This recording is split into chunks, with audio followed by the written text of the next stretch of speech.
우리 옆에 있는 분에게 인사하겠습니다. 하나님의 부흥을 꿈꿉시다. 네, 하나님의 부흥을 꿈꾸는 우리 온당교회 되기를 축복합니다. 우리는 새 언약의 백성으로 영적 순결을 통하여 서약을 통하여서 하나님 중심적인 그리고 신본주의적인 그러한 삶을 살아야 함을 결단했습니다. 그리하여 우리의 육체적인 순결을 하나님께 드리고 우리의 영적인 순결을 하나님께 드리고 우리의 물질적인 이 순결을 드리는 이 결단, 결국 이것은 성화의 그 결단이며 성화의 여정으로 이어지는 것입니다. 여러분, 이러한 개인의 이 성화는 단순히 개인의 그 믿음만 안에서 이루어지는 것이 아닙니다. 성화라는 이 과정은 교회 공동체 안에서 함께 예배드리고 함께 기도하고 말씀 훈련 받고 큐티와 개인 경건 훈련을 통하여서 서로가 성장하고 성숙하며 그리스도의 온전하고 거룩한 형상을 닮아가는 데까지 나아가는 공동체적인 과정이다라는 것을 우리는 기억해야 합니다. 그러기에 개인의 신앙, 이 개인의 신앙에서 정말 중요한 것이 무엇일까라고 생각한다면 그것은 바로 공동체다라는 것입니다. 여러분, 우리가 어떤 공동체 안에 있는지 그것을 통하여서 우리의 개인의 신앙의 성장과 성숙 그리고 행복이 좌우되는 것을 여러분 아셔야 합니다. 우리가 좋은 공동체 안에 있을 때 우리가 행복하고 좋은 공동체 안에 있을 때에 참 평안을 누리는 것입니다. 오늘은 교회마다 나라와 민족을 위한 주일로 지키는 날입니다. 6월 호국 보훈의 달을 통하여서 이 나라와 민족의 평화를 위해 고귀한 희생을 감내하신 분들을 기억하고 이 땅에 주어진 자유와 평화가 결코 거저 얻어진 것이 아님을 감사하는 시간입니다. 여러분, 세상의 그 어떤 나라도 그 어떤 도시도 그 번영과 평화가 저절로 이루어진 것이 아님을 우리는 알아야 합니다. 지금 세계 곳곳에서 벌어지고 있는 전쟁만 봐도 우리에게 주어진 이 평화가 얼마나 소중하고 얼마나 감사한 것인지 우리는 하나님께 고백해야 합니다. 여러분, 개인의 삶이요, 그들이 속한 나라와 그 공동체가 무너지면 여러분, 그 개인의 삶이 얼마나 무참히 짓밟히고 그 개인의 그 삶들이 얼마나 크나큰 고통 속에 있습니까? 강건한 나라, 자주 국방의 평화를 이루며 살아가는 이 나라와 이 민족 안에 우리가 거하고 살아간다는 것, 우리가 다시 한번 감사해야 될 줄 믿습니다. 또한 우리는 이 땅에 벌어지고 있는 이 전쟁들이 속히 멈춰지고 종식되어지고 모든 열방 가운데 하나님의 샬롬, 하나님의 참된 평화가 가득하기를 우리는 끊임없이 기도하는 자들이 되어야 될 줄 믿습니다. 사랑하는 우리 온당의 성도 여러분, 여러분은 정말 좋은 나라에 살고 있다라고 생각하십니까? 여러분은 정말 좋은 공동체, 우리 원당의 공동체 안에 있음에 대하여 감사하고 계십니까? 여러분, 그렇다면 좋은 공동체, 좋은 나라는 그냥 만들어지는 것이 아니지 않습니까? 그 공동체를 위하여서 그 구성원들이 마음을 모아 더 나은, 더 좋은 나라, 더 좋은 공동체를 위하여서 힘써야 되지 않겠습니까? 원당 교회를 향하여서도 여러분, 우리가 이러한 마음을 가져야 될 줄 믿습니다. 우리 원당 공동체가 정말 좋은 공동체로 세워지도록 우리가 함께 사모하고 또한 그 열정을 가지고 나아가야 될 줄 믿습니다. 여러분, 더 나아가서 여러분 이런 꿈들을 꾸었으면 좋겠어요. 저는 목회자이기 때문에 이런 꿈을 꾸는 게 아니라 우리 믿는 자들이 이런 꿈을 꾸었으면 좋겠습니다. 하나님의 이 말씀, 하나님의 통치가 이 교회 안에서만 이루어지는 것이 아니라 그 교회 밖을 넘어서서 실현되어지는 하나님의 거룩한 나라, 하나님의 그 통치가 이루어지는 지역과 도시를 만들고자 하는, 또한 그러한 일들이 이루어진다라는 이러한 기대를 우리 품고 살아야 되지 않겠습니까? 정말 우리 원당교회가 좋은 교회가 되어져서 이 지역이 우리 원당교회를 통하여 행복해지고 우리 원당교회를 통해서 고양시가 행복해지도록 이루어가는 그런 좋은 교회, 좋은 공동체를 우리가 만들어 가야 되지 않겠습니까? 여러분, 정말 우리 원당 공동체가, 우리 교회가 이러한 좋은 교회가 되기를 간절히 주님의 이름으로 축원드립니다. 느헤미야 11장의 핵심은 다른 것에 있지 않습니다. 느헤미야 11장 1절과 또한 18절 말씀에 반복적으로 사용된 단어가 있습니다. 1절 말씀에 보면 반복되어진 색깔로 되어 있는데요, 거룩한 성. 18절 말씀에도 보면 거룩한 성이다 라는 것에 대한 이야기가 나옵니다. 결국 느헤미야 11장은 거룩한 성, 거룩한 공동체, 거룩한 나라를 세우는 일에 모든 역량을 집중하고 있다라는 것을 알 수 있습니다. 또한 느헤미야 11장에 나오는 수많은 이름들이 등장하게 되어지는데, 그 이름들은 다른 이름들이 아닙니다. 거룩한 그 성을 세우고자 그곳에 함께 거하고 거주하며 애쓰고 수고하며 헌신하는 이름들임을 오늘 본문은 우리에게 말해주고 있습니다. 11장 1절 말씀만 봐도 계속해서 반복되는 것이 예루살렘에 거주하였고 거주하게, 또한 거주하게 라고 말합니다. 2절 말씀에도 보면 거주하다라는 단어가 나오고 3절 말씀에도 보면 거주하였느니라, 예루살렘에 거주한 이런 단어가 나오고, 또 4절 말씀에도 예루살렘에 거주한 자는, 또 6절 말씀에도 보면 우리 한번 같이 읽겠습니다. 예루살렘에 거주한 베레스 자손은 모두 468명이니 다 용사였느니라. 아멘. 이렇게 수차례 거주하다라는 이 표현을 통하여서 지금 이스라엘 백성들이 거룩한 성, 하나님의 거룩한 공동체를 세우기 위한 그 열망과 그 갈망이 공동체 안에 가득했고, 이스라엘 백성들이 이 예루살렘 성을 새롭게 바꾸고자 하는 그 열망들이 그 가운데 있다는 것을 말씀해 주고 있습니다. 16세기 종교개혁의 거장 존 칼빈을 여러분 아시죠? 존 칼빈은 스위스 제네바를 변화시키는 일에 힘썼던 그러한 인물입니다. 제네바라는 이 세속의 도시를 하나님의 말씀이 통치하는 거룩한 도시로 변화시키기 위하여서 온 힘을 기울였습니다. 제네바를 하나님의 도시로 만들고자 했던 그의 애씀과 노력으로 인하여서 여러분 개혁주의 신학의 토대가 만들어졌고, 저희 원당교회 같은 이러한 건강한 교회가 한국교회에 세워지게 되었습니다. 사랑하는 원당의 성도 여러분, 이 좋은 공동체 안에 살아갈 때 여러분 진짜 행복과 진짜 감사와 기쁨이 있다라는 것을 여러분 기억하셔야 합니다. 여러분, 우리는 좋은 공동체, 또한 하나님이 원하시는 거룩한 이 공동체를 세우는 일에 우리는 함께 힘쓰며 나아가야 합니다. 느헤미야와 칼빈이 만들고자 했던 하나님의 그 거룩한 공동체, 좋은 공동체는 어떻게 만들어질까요? 어떤 모습을 가지고 있을까요? 오늘 본문을 통하여서 함께 살펴보기를 원합니다. 첫 번째로 하나님의 절대 주권으로 거룩한 공동체가 세워진다라는 것입니다. 느헤미야 11장 1절 말씀은 이렇게 쓰고 있습니다. 백성의 지도자들은 예루살렘에 거주하였고 그 남은 백성은 제비 뽑아 10분의 1은 거룩한 성 예루살렘에서 거주하게 하고 그 10분의 9는 다른 성읍에 거주하게 하였으며 라고 쓰고 있습니다.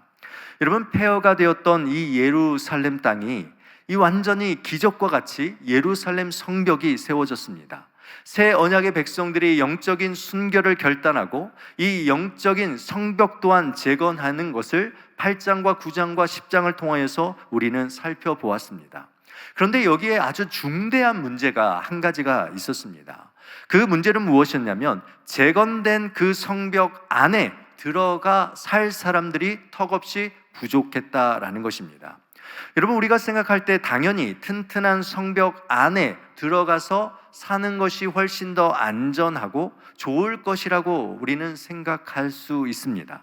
그런데 당시 이 예루살렘 성벽이 세워졌음에도 불구하고 몇 가지 이유에 의해서 사람들이 쉽게 이 성 안으로 거주하는 것을 꺼려하고 있었다라는 것을 알 수 있습니다. 먼저는 이 예루살렘으로 이주한다라는 것은요, 어떤 의미를 담고 있냐면 익숙한 삶의 터전을 버리고 성에 거주해야 한다는 엄청난 희생과 헌신이 요구되어지는 일이었습니다. 이 예루살렘 땅은 이미 100년이 넘는 시간 동안 황폐해 되어 있었기 때문에 이제 예루살렘 성벽이 세워졌지만, 여러분, 그 예루살렘 성벽만 세워졌지 그 안쪽에 그 삶의 터전들은 전혀 만들어져 있지 않는 그런 상황이었습니다. 또한 이들은 이 예루살렘이 멸망한 이후에 이 예루살렘의 이 성벽 안에 거하지 아니하고 다른 주변의 성읍들 주변에 있는 곳에서 도시를 만들고 그곳에서 삶을 살았던 자들입니다.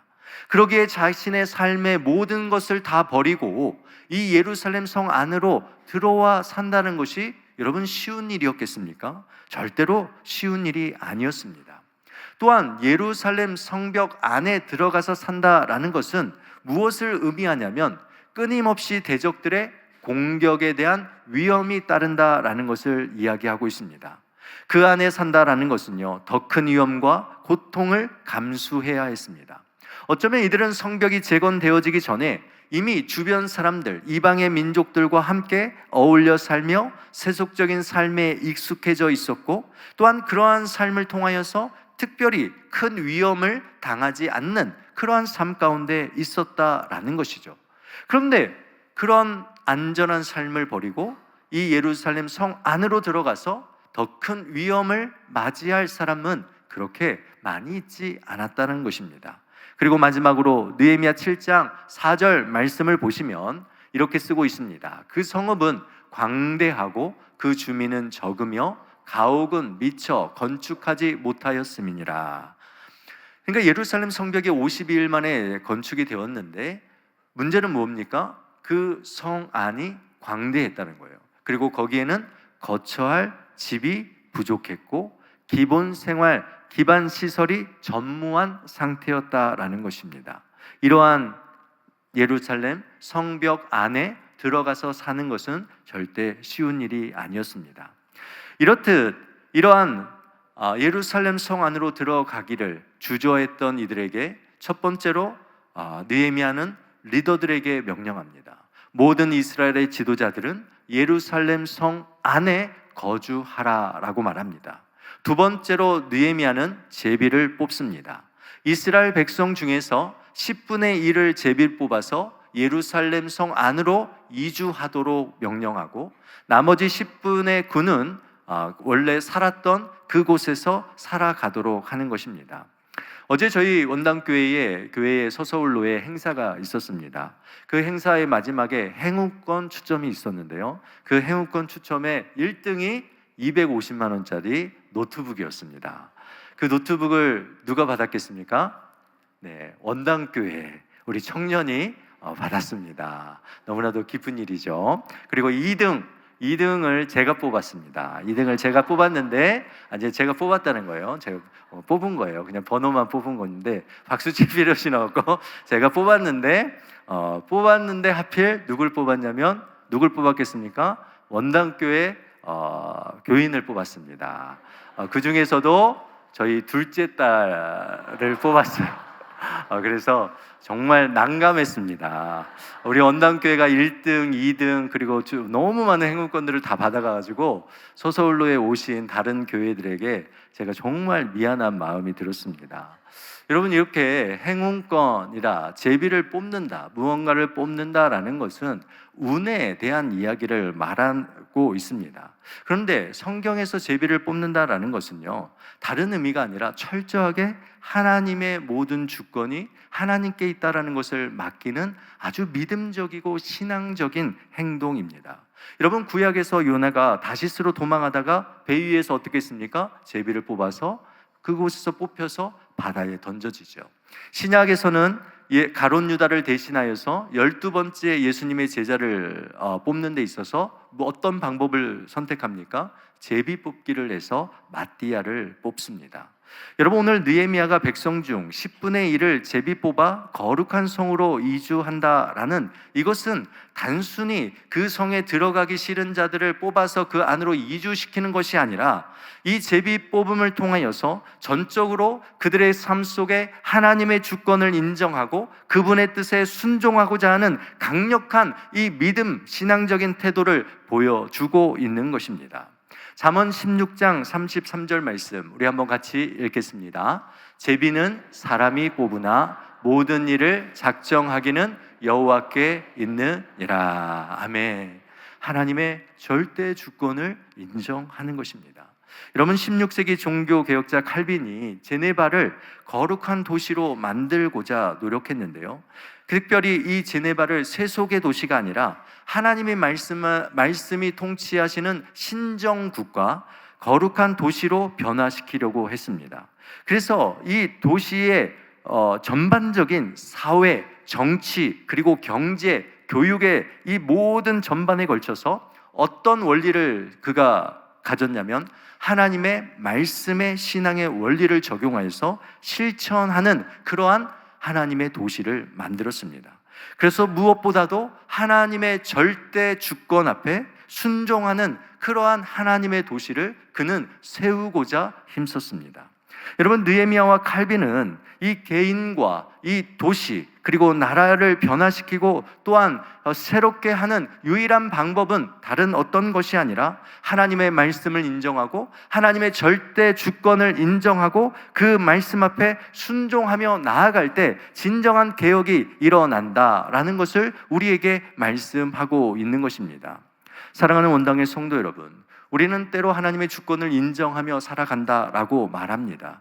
그런데 여러분, 얼마나 우리가 하나님의 이 절대 주권을 인정하며 살아가고 있습니까?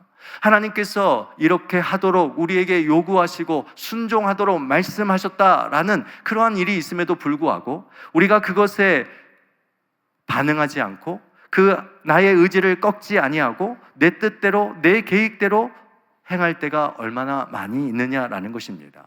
혹 내 계획과 내 뜻과는 다를지라도 그 제비를 뽑힘을 통하여서 그 성에 거주해야 하는 그 상황 속에 있을지라도 그 가운데서 정말 하나님의 절대 주권을 여러분 인정하며 살고 있느냐라는 것입니다.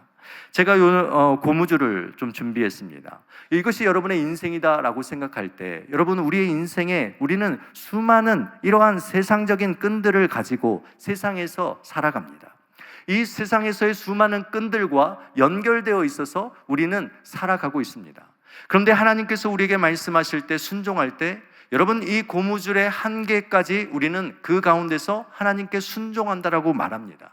하나님, 제가 순종하며 나아갑니다. 하나님, 순종하며 살아가고 있습니다. 어디까지요? 이 고무줄이 당겨지는 그 한계까지.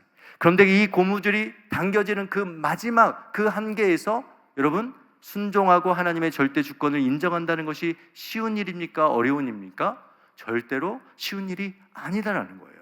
이러한 세상의 수많은 이 끈들을 우리가 끊어내지 않고서는 여러분, 우리가 하나님의 절대 주권을 인정할 수 없다라는 것입니다.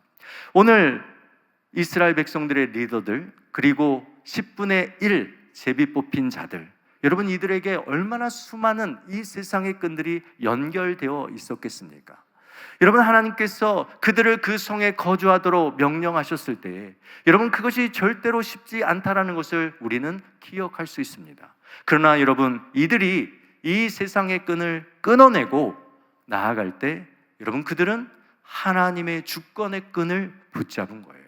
하나님의 그 주권의 그 놀라운 능력의 끈을 붙잡고 거룩한 성을 세워가는 그 놀라운 삶을 살았다라는 것을 말씀하고 있습니다. 사랑하는 원당의 성도 여러분, 우리가 세상의 끈을 계속해서 붙들고 있을 때 여러분, 우리의 삶의 하나님의 절대 주권을 인정하는 것이 어렵습니다. 그러나 우리가 정말 각오하고 순종하고 정말 그 세상의 끈들을 끊어내면 그때부터 여러분, 하나님의 절대 주권의 끈들이 여러분의 인생을, 우리의 공동체를 이끌고 인도하신다라는 것입니다. 우리 사랑하는 원당교회 리더 여러분, 주님께서 순종하라라고 말씀하실 때 여러분 모든 끈들을 끊어내고 하나님의 절대 주권을 인정하며 순종함의 자리로 나아가시기를 주님의 이름으로 축원드립니다. 우리 사랑하는 원당의 모든 성도 여러분, 세상의 끈을 끊어내 보십시오. 끊어내시고 그 거룩한 그 성을 향한 그 공동체로 여러분 나아가 보십시오. 그러면 하나님께서 놀라운 인생의 삶으로 우리의 삶을 변화시켜 주실 줄 믿습니다. 여러분, 두 번째로 어떻게 좋은 공동체, 건강한 공동체를 세울 수 있는가? 자원과 순종 그리고 축복으로 거룩한 공동체는 세워진다라는 것을 기억해야 합니다. 느헤미야 1장 2절 말씀을 같이 한번 읽겠습니다. 예루살렘에 거주하기를 자원하는 모든 자를 위하여 백성들이 복을 빌었느니라. 아멘. 이 느헤미야 당시에 예루살렘 거룩한 성 안으로 거주하기로 결단한 사람들은 크게 세 부류였습니다. 첫 번째 부류는 이스라엘 백성들의 지도자였고, 두 번째 부류는 백성들 중에서 제비를 뽑은 10분의 1로 선택된 사람들입니다. 또한 세 번째 사람들은 2절 말씀에 보면 자원하는 모든 사람들이라고 표현되어 있기 때문에 아마 이스라엘 백성들 중에서도 자원해서 이 예루살렘 성 안에 거주하겠다라는 이러한 자들이 있었던 것 같습니다. 앞에서도 말씀드렸던 것처럼 이 세 부류의 사람들이 거룩한 성 예루살렘 성 안에 거주한다는 것, 이것은 절대로 쉬운 일이 아니었다라는 것입니다. 그런데도 불구하고 여러분, 이들은 하나님 앞에 기꺼이 자신의 삶을 드리고 있고 자신의 그 삶을 헌신하고 있습니다. 여러분 생각해 보십시오. 어떤 나라든 어떤 도시든 어떤 공동체든 그곳의 평화는 절대로 저절로 이루어지지 않습니다. 누군가의 희생, 특별히 리더들의, 그 공동체의 리더들의 헌신된 희생과 수고를 통하여서 그 나라와 그 민족과 또한 그 공동체가 건강해진다라는 것을 우리는 보게 되어집니다. 여기서 제가 말씀드리고 싶은 것 한 가지 중요한 것이 우리가 있는데요, 이것을 한번 더 생각해 봤으면 좋겠습니다. 여러분, 사실 모든 사람들이요, 이 거룩한 성, 이 예루살렘 성벽 안으로 다 들어가서 살 수가 없었습니다.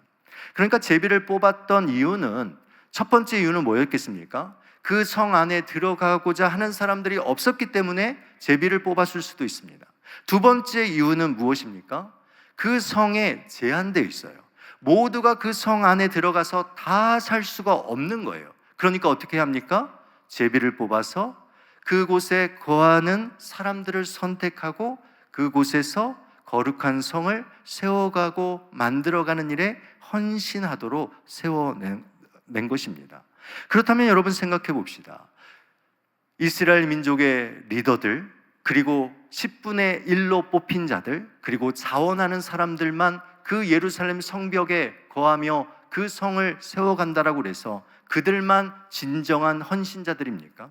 여러분, 그들만 진정한 헌신을 했다라고 말할 수 있습니까? 나머지 10분의 9는 그러면 헌신하지 않는 그러한 자들입니까? 여러분, 그렇지 않잖아요. 2절 말씀을 한번 보십시오. 다시 한번 보겠습니다. 예루살렘에 거주하기를 자원하는 모든 자를 위하여 무엇 했습니까? 백성들이 복을 빌었느니라. 아멘.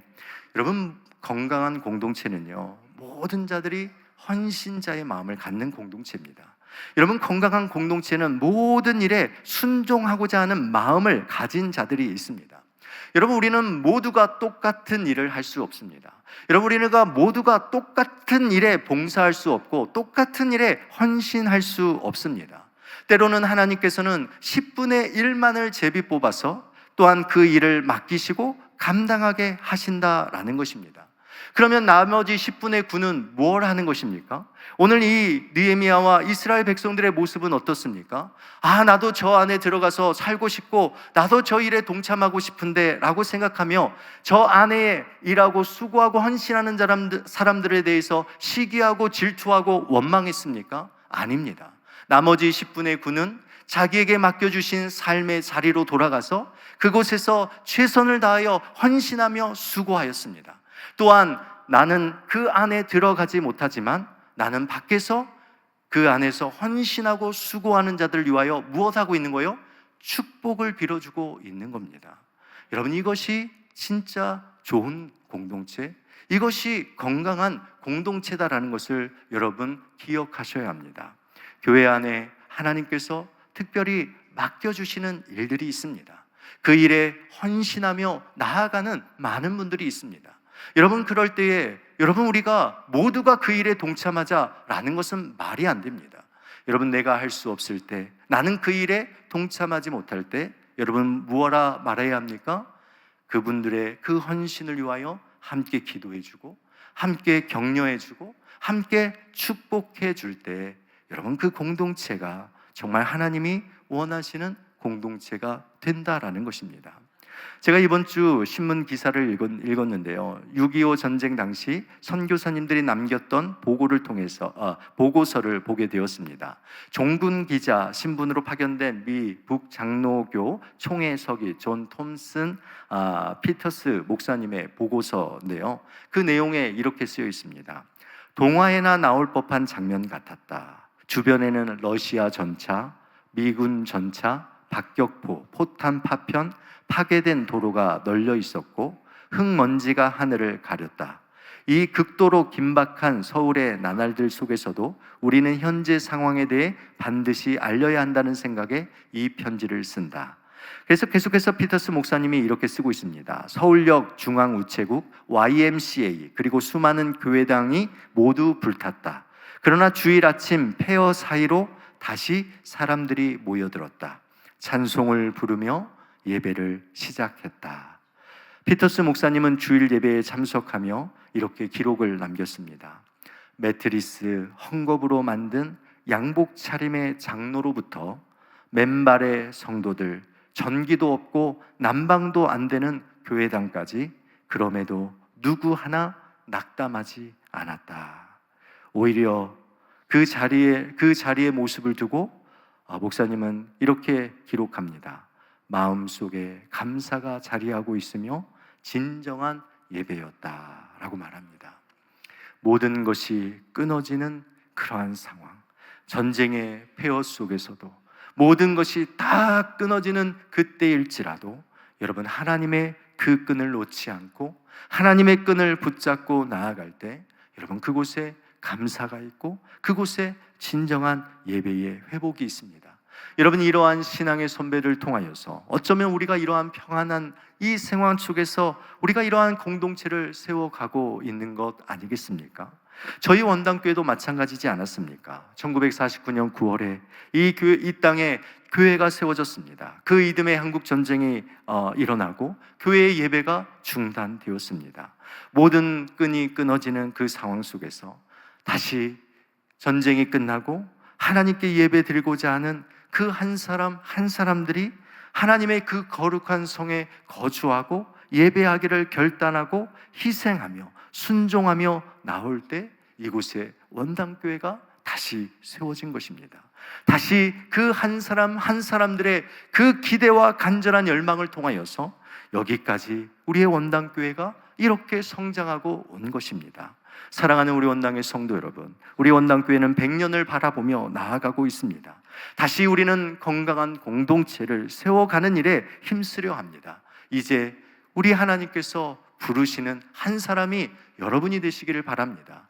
제비 뽑았다라고 해서 억지로 끌려서 하는 것이 아니라 하나님의 절대 주권을 고백하시고 하나님의 그 일하심을 기억하시며 나아갈 때 우리 원당교회가 진정한 건강하고 아름다운 교회로 세워질 줄 믿습니다.